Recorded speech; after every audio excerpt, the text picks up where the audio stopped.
we're going to talk about stress management is not, oh, we need to go get a massage or we need more, self-care. Those are good. But really it's in the moment. How do you talk yourself out of it? How do you focus on what really matters?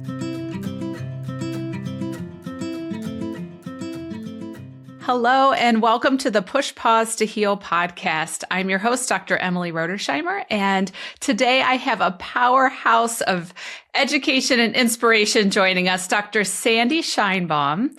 I'm going to tell you a little bit about her, and then I'll let her tell us about herself as well. But Dr. Sandra Scheinbaum trains people to become functional medicine health coaches and helps practitioners and businesses hire them because she believes that health coaches are key to combating chronic disease and reducing healthcare costs. She and I believe that similarly. As a founder and CEO of the Functional Medicine Coaching Academy, which is where I hire all of my coaches from, Sandi is a leader in the field of health coaching education. An educator, clinical psychologist, author, and public speaker for nearly 50 years, she founded Functional Medicine Coaching Academy at age 65 because rather than retiring, she is on a mission to grow the health coaching profession so that millions of people can get the support they need to lead healthier lives. Very well said. Her latest book, Your Health Coach Will See You Now, Creating a Healthier Future Together, advocates for health coaching as a critical component of primary care, and I would say of health creation in this society. So glad to have you here, Dr. Sandra. Well, thank you for that introduction. It is a pleasure to be here. Excellent. I would love if you could take us on your journey to functional medicine and ultimately creating the Functional Medicine Coaching Academy. Sure. Well, where I'm ending up is not where I began. I could never have imagined back in the late 60s when I was an elementary education major, thought I would be a school teacher. And that turned out to not last that long. I was about 5 years. I was in special education. And even back then, I was always interested in what we were talking about very seldomly was stress management. And so I recorded like a relaxation tape for kids. I was leading programs for parents of the kids who were in my class. I had what we called self-contained classroom for kids with learning and behavioral issues who are like 4, 5, 6-year-olds. And then I was also doing these workshops for teachers. I did a ton of workshops like stress management for teachers. So I was always very interested in that area, and then chose to go back and get a doctorate in clinical psychology.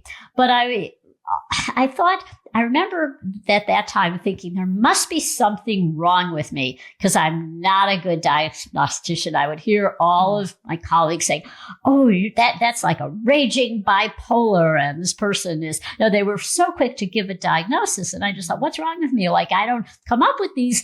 I am focusing on, well, this person's creative.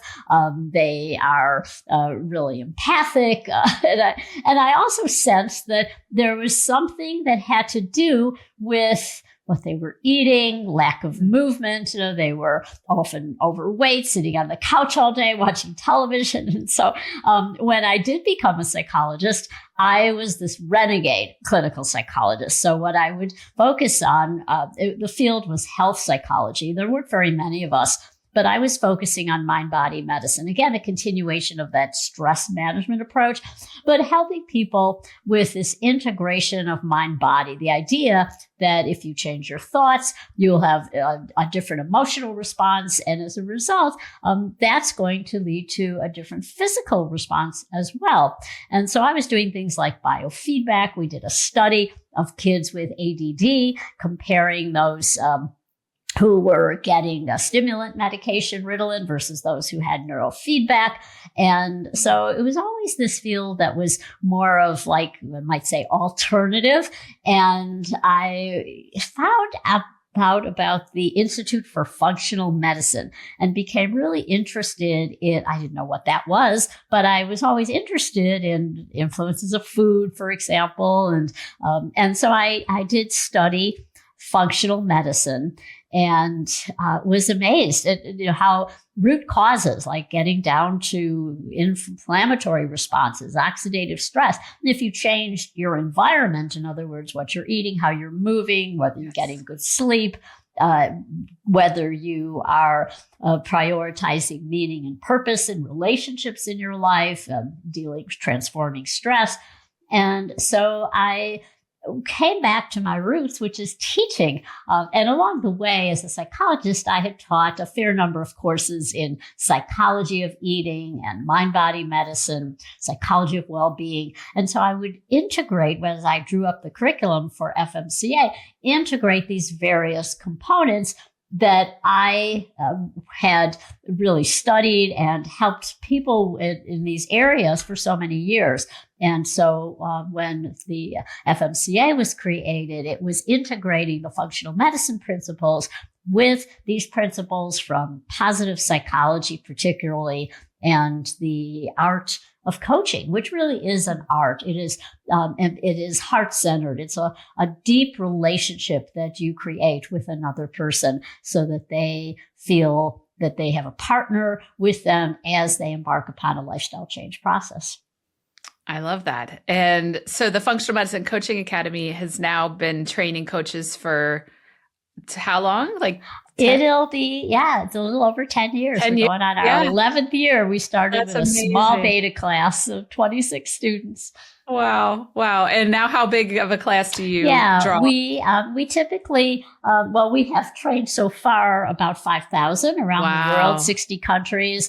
And our classes are typically to around 200 or so, 250, something like that. It depends on we've got to actually, I have to say that we have such a wide mix of students. I'm in awe of them. They are people who are often out of retirement because this work is so much about finding meaning and purpose in your life. And so many people come to us because they'll often think, do I need a healthcare background? Which is not true, although we have many who do have a background in healthcare. A lot of doctors are learning coaching. And we also have career changers who are frustrated, burnt out, or they've climbed the corporate ladder. They have gone after what they thought they wanted in a career in terms of tangible evidence of success, but they felt like something was missing. And that missing piece is tied into meaning and purpose, where they feel like they are really making a meaningful contribution in the lives of others with their work. I love that. I imagine your the groups that come into your the coaching academy is like you're training a little army to go out into the world and help create health because we need help. Yes, we're not doing such a good job right now, so I'm very excited for that. Exactly, and people just have a way of tuning out. That we're bombarded with information, and it's not a lack of knowledge. So I had a gathering for the Super Bowl, and I was so excited because I had found these desserts at the farmer's market. And they were really were awesome. And they were sweetened with monk fruit. They were gluten-free. They had organic ingredients. And so I thought they were yummy. And then my husband brought in what we say are conventional desserts because he thought he didn't taste the ones I had gathered. And he said, well, we still need to have a mixture. And I agreed with that. You don't want to proselytize. You don't want to assert your values or people who are coming to have a good time at the Super Bowl. So we had those. And it was interesting that people knew that those desserts were better for you. And yet there's still, many might still chosen the other variety because taste led. And it was familiar, they knew what a chocolate chip cookie was going to taste like. And even though these weren't that bad, but they had, they had sugar in it. But they came from Whole Foods, the ones that he bought his credit. They weren't the worst ultra processed. But my point is that what would it have taken? So there was a cognitive process going on, and whether that was, we're at a party or it's Super Bowl, so you have to eat chips, because that's what you do when you watch the game. Or so many things tie in to the choices we make or not make. And it is often that it's not lack of knowledge. It's not lack of, they all knew that sugars, and many said that. In fact, someone had brought them this big pie and said, I know this isn't healthy for you, but, so it's not the lack of knowledge, but it's how do you follow through? And also, how do you have a guide by your side? Because, let's say you had eaten some things at that Super Bowl party and now you regret it, or maybe you don't feel so good. Okay. It's not like, you're going to feel guilty and blame yourself, and because that's going to be just as bad. Those thoughts are inflammatory, berating what's wrong with me. I have no self-control. And it's really like, okay, you just, pick yourself up, dust yourself off, and start all over again, as the song says. Yes. I love that. That's a great story to kind of, a great analogy. Change is scary. Yeah. Right. And so the knowing what to do and doing it, that there's that gap, right? I think you call it the intention behavior gap, like what you want to do and what you are doing. Yes. And I see the coach as like the bridge.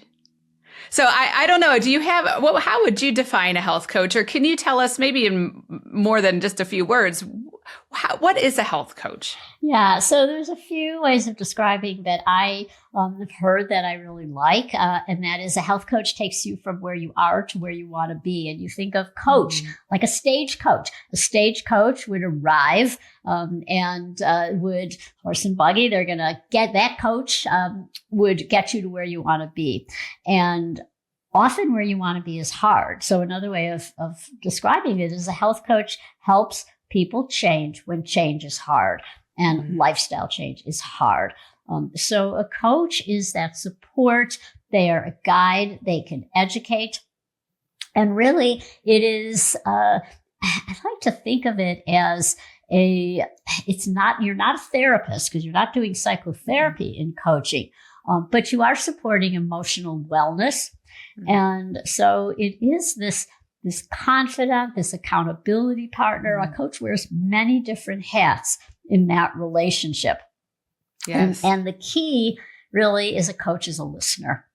A coach is someone who helps you find your voice, feel heard, and a coach helps you build self-efficacy.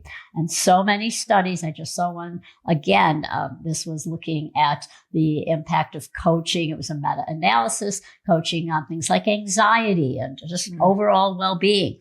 And again, the finding was self-efficacy, the sense that I can take control, that the daily habits I do matter, that what I engage in at day to day makes a difference, and I can have control over these. So that often comes first if you're going to change a habit. And that is a sense that I have control. It may not be easy, and I may have setbacks along the way, but I can do this. And the main thing that a coach does is help you see what you want at the end. And often that is like this dreamy state. Like, oh yeah, I can picture myself with more energy. I can picture myself years from now being vibrant and having a lot of energy to do what I want to do. Yeah, that's amazing. I love all of that. I think too that your coaches are trained in positive psychology, I believe, as well. Yes. And I think that that's so needed in today's society, because we're on social media and the news, and all we see is the negative. And then our self-talk becomes very negative, and we don't think we can make changes. So I don't know if you want to chime in on that positive psychology part. Sure. Yeah. So positive psychology is the study of human flourishing. And it came into being around the mid-90s. Martin Seligman, they're concerned that psychology, and I saw this in the field, it's all about what's wrong with you. You're damaged, you're broken, you need to be in therapy to be fixed. And it is all about, it's very, in many ways, dark. And I think to this day, it continues. There's, it's with a lot, there's and I don't want to say that we don't have impact of trauma. It's also critical, though, to focus on resilience and how you've overcome so much.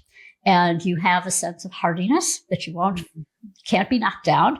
And you are focusing on the best. So what Dr. Seligman and other researchers did, they went around the world, they looked at different cultures, religions, different communities, and found that it all boiled down to these character strengths that we all have. And when we are in our element, we are using our top strengths. And so there are surveys you could take that assess, we could find out those strengths. And they are in everybody, but many are underutilized, and a coach can help you draw them out. And so it is all about really a life well lived. How do you find meaning and purpose in your life? And how do you cope with adversity, like chronic medical conditions? And often it is using those strengths. One of them is hope. Hope, we know, is critical to recovery. And also a sense of humor that is way up there as a character strength. Being able to laugh, being able to express kindness, bravery, creativity, zest, which is this kind of energy. So you acknowledge those strengths and see how you can use them. And then you start to acknowledge them in others. You start to appreciate them as well. And that's the essence of coaching. Wow. That's just so beautiful because we often don't see our own strengths. Would you agree with that? Like, absolutely. It's very hard to see that about yourself, and somebody helps draw that out of you. And then suddenly there's this new possibility that you have that you didn't remember you had, Go ahead. It is so powerful. Yeah. So there's a nonprofit, the VIA Institute of Character, and there's a free strength that you can. Yes. It's a little assessment, and you get your strengths back, and it's almost second nature. And we have our students do this as one of their first assignments. And they'll look at it often, and they don't look at the 1, the 5, 10 that are your signature strengths at the top. They'll look at, like this one, I'm not good in this. It's at the bottom. We're so used to that kind. But you have all of them. Some are just underutilized. Yes. And so for me, it was the strengths of like creativity and zest and appreciation of beauty and excellence. And I realized that I'm always telling people, I love what you're wearing. I love, I just get carried away when I see beauty or excellence in any way. And so that is a fundamental character strength. I love that. And then there are things like a strong sense of prudence, self-regulation, some of the kind of non-sexy strengths, but that are important. And then you learn how to balance them. So if you have zest, maybe you're so excited, you just jump right in.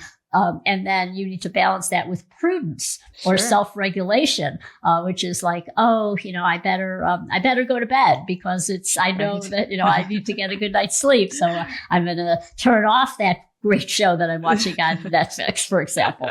And so it's learning to also, so you're strength spotting in yourself and you're focusing on how you use those strengths. One important strength is gratitude.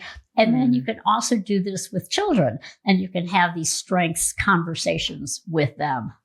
Oh, I love that. I would love to link actually in the show notes to that strength assessment. So we'll do that, because if every listener found out about their strengths, suddenly that you have more power. You can see your value a little bit differently and what you might be able to take on. So thank you for sharing that with us. Yeah. And the cool news is it's research-based. So they didn't just pull these out of a hat. That's awesome. And ultimately can help us lean towards human flourishing, which are two words that you put together and just kind of stopped me in my tracks. Like, that's what it's all about, right? It's not about getting through our email inbox and checking off our to-do list and, all of that. It's about flourishing. And I think that's as you were saying that, that's one word that comes to mind about how I see a health coach pull that out of someone. I think a health coach, part of their role, and I think how I see myself as well, is to look at someone who's maybe been sick for a while or struggling for a long time and has lost their way or their hope, and understand what can be on the other side of that, right? Yes. See the beautiful outcome because we've witnessed it so many times, we can help hold that vision for somebody that isn't able to hold it for themselves yet. Yeah, that's so beautifully said. Yeah. Well, thank you. And so let's dive in just a little bit. There are, in your book you talk about, and I know in functional medicine we talk about that, there are 5 modifiable lifestyle factors that coaches help focus on. Can you just give us a quick example of what those 5 are? So someone might understand what they would work on with a coach. Sure. So these are the basics. It's food. And unless coaches have a prior training in nutrition, many people come to a coach expecting that they're going to be told what to do. Just give me the food plan. Just tell me what to eat, write it down, and I'll do it. Well, that hasn't worked so well. And I would bet that individual has a lot of knowledge. They're listening to a lot of podcasts. Maybe they have a whole bunch of books that they have written, that they have read over the years about diets and what to eat. And they're very savvy, or they're going online. They're getting this information. So when we talk about what coaches do, they ask the right questions. What's worked for you before? What are some foods that you gravitate towards? How about if you're having a bad day, and what is something that any foods that you what do you see as a food that you particularly love? And what about having cravings for? What about the yuck factor? Anything that you absolutely won't eat, or when they eat a certain food? Okay, that Super Bowl example. Well, how did you feel? Yes. That night? Did you have any issues sleeping? What about in the morning? How did you feel? How was your workout routine if you worked out the next day?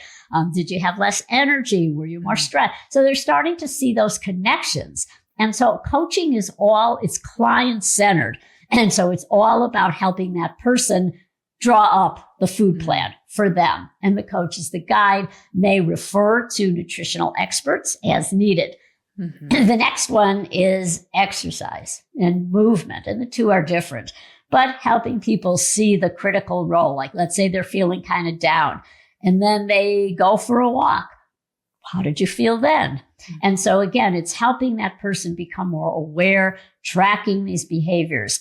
And then the third is sleep, getting sleep and restorative activities throughout the day, which can be critical. Mm-hmm. And then the next one is, we often, and back in the day, we called it stress management. And we're still seeing, a lot, you have to lower your stress. It's actually, you have to you transform stress. And what that really means is that you identify what are the thoughts, what do you have so much investment in that you're having this stress response. Hmm. And then it's leading to a conversation about, let's say I'm really stressed right now, and I'm feeling lots of tension as I'm talking on this podcast. And maybe I'm having trouble breathing because I'm just so worked up because, what's causing that? Well, maybe it's this brief thought like, oh, I'm not doing so well. I'm sounding really dumb, or I'm going to bore the listeners, or this isn't going well, whatever that might be. And then, so that is the real stress. And then you transform that by saying, well, where's the evidence of that? And so what? I loved that when I was working with people back in the day as a psychologist. Okay, what's the worst thing? Like, let's say Emily thinks I wasn't an engaging guest, or this podcast, a lot of people didn't like it, or okay, what's the worst that could happen then? And you end up with, is this worth dying over? And that's this inflammatory response that you're creating, and so you're able to shift it. Okay, I'm doing the best I can, and I can deal with whatever might be negative that comes from this. And so the real key, if we're going to talk about stress management, is not, we need to go get a massage or we need more, self-care. Those are good.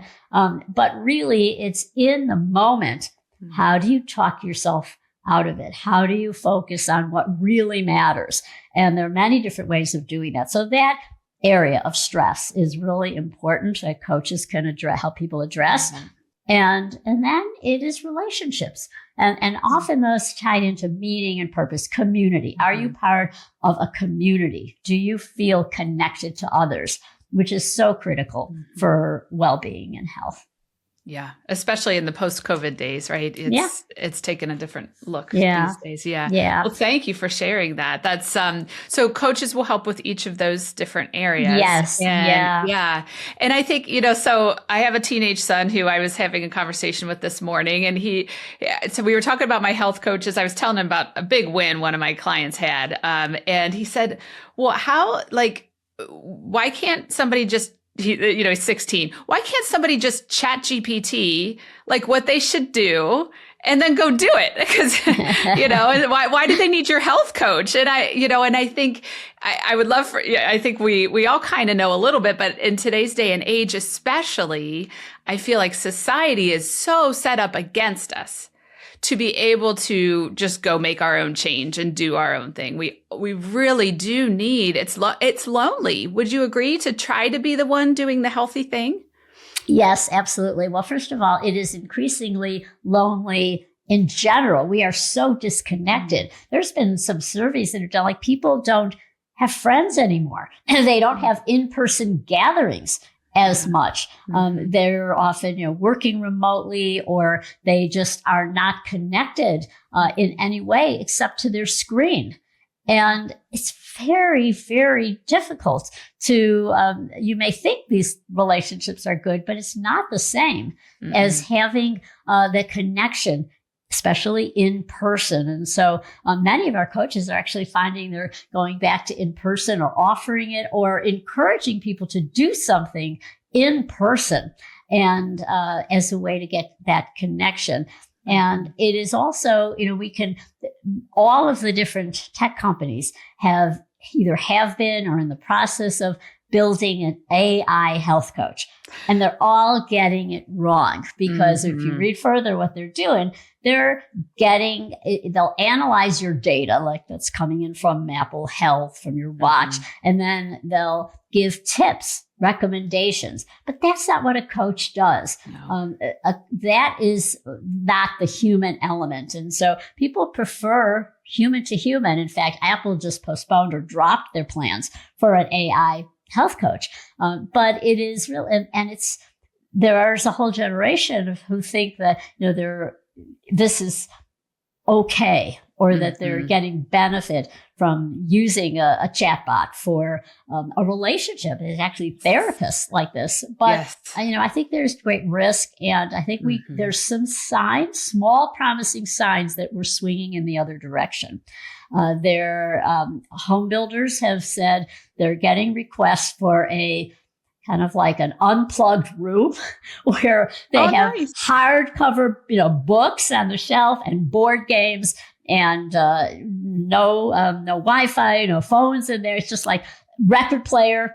They're seeing a little uptick in Gen Z's wanting real records, not streaming. Yes. So we're seeing a little bit of this come back, like a longing for, there's also an uptick in landline phones. So it might be swinging back to, in some ways. I think the train's left the station. We're not going to go totally back. I mean, there's some very valuable uses, of AI and tech, but also what have we lost? And how, Well, and I can see too, like you said at the beginning of this conversation, having the information, which maybe these AI coaches can tell you what to do, but the ability to do it, we need some help there. And that human connection is something that can't be missed. And I think that might be the answer to my next question that I was going to ask you. When I guide my coaches in what they're doing through our Health Begins Here program as they're taking people on a journey of change from a lifestyle standpoint, there's this bit of magic that happens that, you just can't really quantify or put into words that, this relationship with the health coach. And, I was going to ask if you had any thoughts around explaining that, but I see it as like a synergy, where 1 + 1 does not equal 2. There's this beautiful thing that happens that there's just so much more power in having that coach help you than it's not the same thing as AI. I don't know. Would you agree? Absolutely. And it is that heart-centered communication that is the key. And I think we've all felt it as it's not exactly a heart-centered conversation, although it can be. I've experienced that. But if you're, let's say you are calling customer service and you are going, you're just speaking to an automated bot and people will like, representative, get me. And that when you first have that human voice come on the line is so yes, your blood pressure drops. Yes. Doesn't it? Yes. It is like, oh, a real person, finally. Yes. And they get it. Like you explain the problem and they understand the subtle nuances, or they show you where to help. Love or that. So it is a sense of like relief, like, at last, a human being. And so I think it is really critical. That's a great analogy. I love that. That's exactly right. Yeah. And so I wonder if you have any stories of transformation that like maybe a key story that would, share with listeners what might happen working with a coach. Sure. So I'll share something that this was actually many years ago. Someone was referred to me, and she was a real high-powered executive. She was an executive at a big company in the area, and the doctor said, "Oh, it was like a prescription. Oh, you have to see." Dr. Sandi for stress management. Yeah. And she came in and she was like, okay, I'll come in, but I'm not interested at all. It's like her. And then you listen for a key word so that they'll have this aha moment. Yes. And so, and if I had jumped in too fast, giving advice, for example, like what the doctor thought I was going to do, because he knew I specialized in biofeedback and relaxation techniques. Yes. And so he thought I was going to teach her relaxation techniques. But if I had jumped in, she had such a busy mind, and it wasn't where she was at. Like, telling her to go meditate or teaching her meditation techniques would have backfired, because that was my agenda or the doctor's agenda. It wouldn't have worked. Yes. So, but she was talking about starting to feel wanting more energy. Her goal wasn't to relax. So I wasn't speaking to her in those terms. Like she was, why does this doctor keep talking about, I'm productive. I have to be at the top of my game. She came in, she's got this big, expensive briefcase and a power suit. And so that wasn't part of her persona to spend her day relaxing. She, worked long hours and she valued productivity. But what she started to talk about was energy. I want more energy. And from there, what would it look like to have more energy? And so that was the key to get her. She had that aha moment of what she wanted, which was more energy, and that the fact that she could be burning out, that, her body needed to be restored.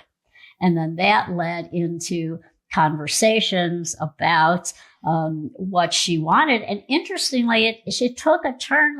Sometimes it's that one question, what would it take, having more energy. Eventually, she decided that she and her husband they didn't have kids, moved to a small, rural community.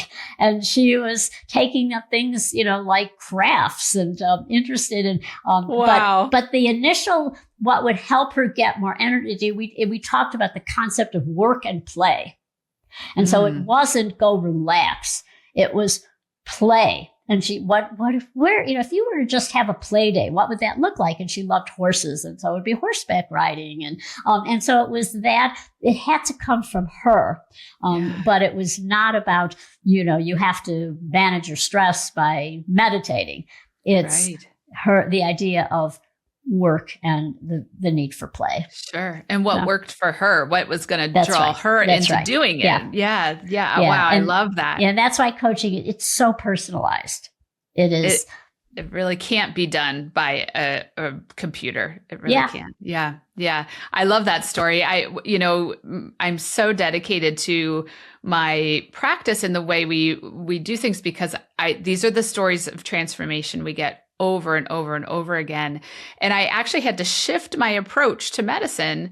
Again, I shifted once from conventional medicine when I found functional medicine. And I had to shift again because I realized that when I saw the power that the health coaches and the lifestyle changes were making, that had to go first. So now I have a lifestyle first model of care, which is very kind of against the trend and, let's do every test under the sun right off the bat.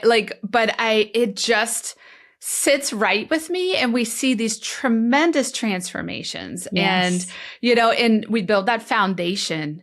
Once you have those lifestyle factors a little bit more balanced, you have a solid foundation and the need for tests goes down. The need for piles of supplements goes down. It's just so, it fills my soul, honestly, to see that. But I would love to give you a minute to tell us about what you're working on now, because I just love to watch you. You have kind of shifted into being a role model for healthy aging, and you really take it to the end of the road. So tell us a little bit about that, please. Yeah. So I'm really inspired to help people as they are getting older to look at this as a time of life that they can really enjoy. Mm-hmm. And it doesn't always mean decline. And so, for me personally, it's getting much more into serious strength training. And I was the generation when I grew up, the gym area where they had all the weights, the Smith machines and the big chest presses and those machines with the big plates. And you see these guys, they're, the weightlifter types. And that was a no-go zone. It was I was always attracted to dance, to yoga, later to Pilates. And if you go to those classes, you'll see those where the women are. Mm-hmm. And in fact, I was at the gym and I noticed it was about 2:00, 3:00 in the afternoon, maybe it was a little later. And, no women. And this is not atypical, where I might be the only one. If there's other women, they look like they're about 20, in perfect shape. But women, especially in my generation, I'm going to be 76, and they are scared. They've been told, oh, you have osteoporosis, you have a bad knee, you can't jump, you can't lift heavy. And we're not talking extraordinarily heavy, but just an approach to the importance of, so that's something of weightlifting, of strength training. And so I do that a lot. There is not a day that goes by that I do not do some form of movement. And I alternate. So sometimes it's more heavy into strength training. So today's my deadlift and barbell squat day, and days when I'm going to be at the gym going a little heavier. And then another day I might be more focused on doing what I call the auxiliary, because what I've learned is to focus on the big body, the compound movements, like a push up, a pull up, usually some squats for leg strength, which is so important. And then, not wasting time if on just doing the bicep curls or tricep kickbacks. Those are, I'll do those sometimes, but I found that it's much more efficient to do pull-ups, for example. Sure. And so I'm focusing on those types of movements, as well as prioritizing protein. That's something that I have learned also later in life, the importance of protein. But that's a message combining the two that I would love to continue to be out there shouting from the rooftops. Yes. The importance of it, the importance of carrying heavy things. I was at the grocery store, and I always, I don't take the cart out to my car. So I'll usually load up heavy bags and Yeah. carry them. And I was finished checking out. And so I about to grab one of the big bags, and the woman ran over. She said, no, don't. And she was literally trying to grab it from me, Oh like my to goodness. put it in the cart. And I said, no, this is my choice. I prefer to carry these out to the car, like farmers carries. They're very efficient to get the job done. Oh, I love that. But it is like, she was staring at me like I'm this crazy woman, like with my size. Like, how could I possibly lift these bags? Well, I think at the beginning of our conversation, you mentioned being a renegade. And I think you're a renegade in this area as well, which you're inspiring. And everyone should go on to Instagram and check out, it's Dr. Sandi, DrSandi. And you can see Dr. Sandi lifting weights. You can see her doing handstands. And it's quite impressive and really has me rethinking my exercise regimen personally. But that's amazing. And really, like, the fear of aging in our society it's such a shame, because it makes everyone assume, oh, I'm this age, I'm just I'm starting to decay or decline, and there's no hope in that, right? And yes. I know when I found functional medicine, it sort of allowed me to sort of let go of the fear of aging. I don't mind when my birthday comes, I celebrate it, but I think you're doing this on a whole new level, showing others that we don't have to be afraid. Absolutely. That is my mission, because, I don't feel differently. In fact, I remember how I felt when I was much younger, and I was eating poorly, and I wasn't working out, or if I was over exercising.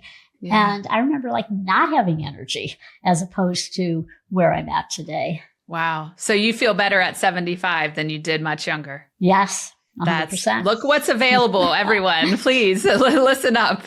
Well, Dr. Sandi, because my podcast is called Push Pause to Heal, and I'm really on a mission to help normalize rest and slowing down for busy women, I'd love to ask you if you're able to suggest a pause prescription, kind of to that busy woman who's got so much on her plate.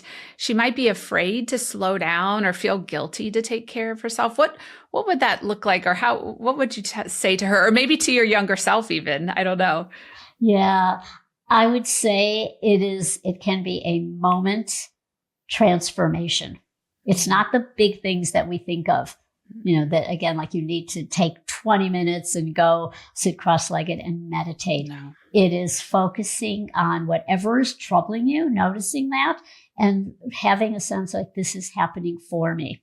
And what really works for me, what's push pause to heal, is to pause to have gratitude for life.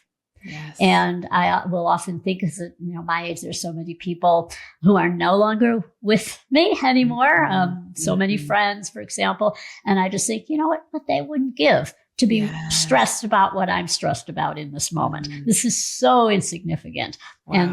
And you may think it's important. You're blowing it up. And how could, he shouldn't have done that. I can't get this done in time. This is awful. I, hate my job. Whatever it is, you just push pause. Wow. So wait a minute.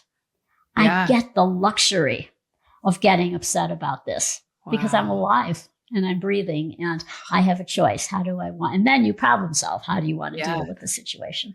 Well, gratitude is the perfect pause. I can't think of a better one. I love that. I love that so much. I would love to say that if any of our listeners have heard enough about health coaching and are interested in receiving some of the benefits of working with a health coach, I'd love for you to check out our Health Begins Here program, where we see on average 63% reduction in symptoms in 3 months' time with one of our health coaches, or find a health coach in your area. And I'll put a link in the show notes for that. We're not just going to tell you what to do, but we're going to help you succeed. And Dr. Sandi, anything else you want to share, or where our listeners can find you, or where you're hanging out beside Instagram, I think, is your biggest place. Yes, Instagram. And you could also go to functionalmedicinecoaching.org if you're interested in learning more. My book, Your Health Coach Will See You Now, is available on Amazon and barnesandnoble.com. Excellent. If today's podcast resonated with you, please help us to share the power of health coaching and functional medicine with others. It's life-changing. You can subscribe and share this podcast and help Dr. Sandi and I spread healing through the power of a healthy lifestyle, one coaching session at a time. Dr. Sandi, thank you so very much for this interview. Oh, thank you for having me. It's been a pleasure.